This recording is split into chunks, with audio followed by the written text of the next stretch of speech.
That was Nick, whose wife Heidi lost her lengthy battle with long-haul COVID.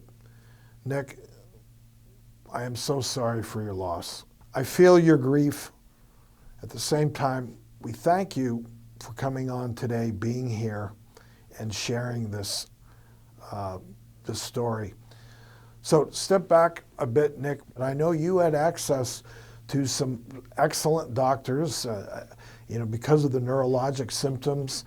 Heidi went to see a neurologist. I mean, what were the doctors saying? What was their take of what was going on and why Heidi? The young male doctor, who was sort of more of the intern, gaslit her, indicated it was just depression in her mind. Even when we showed him the videos of her tremors, I was sitting there right with her when he did it, and it was disgusting. And then the older female neurologist came in and was sympathetic and basically said, listen, we don't know what's going on. We need to start some tests. We need to do some specific testing. I think they call it long fiber neurological testing. She did say she thought that we would find an answer. She says, my wife, it may take a while, but I do believe you're going to get better. At that point, I think my wife just thought she was being placated. I thought they were just placating her. And Dr. Ish, if you could comment, from a psychological standpoint, explain why long-haul COVID is just so mentally and emotionally devastating. Well, that's the word, devastation, right? We can all deal with pain, but when we start suffering, the suffering says, why is this happening to me?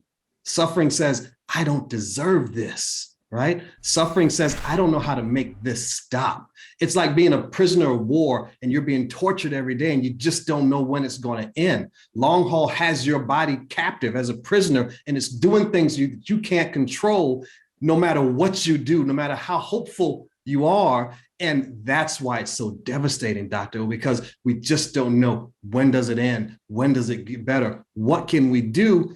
And it's more than exhausting. It's soul breaking. People don't understand is my wife at the end, when these internal vibrations started inside her chest cavity at night, it was like literally somebody had inserted a cell phone on vibrate into her chest and called her randomly in the middle of the night. Yeah. So she'd be in the middle of a deep sleep. It would wake her up. It would take her hours to fall back to sleep. And then when she'd fall back to sleep, it would go off again. Mm-hmm. So you literally cannot sleep. Yeah. And I say to anybody who's like, oh, this may, this strain may not be as bad as the others. Long COVID is far worse than getting a bad case of it for 7 to 10 days. It's even worse than ending up on a ventilator and getting off the ventilator, because then you're done. It keeps going. We couldn't agree with you more.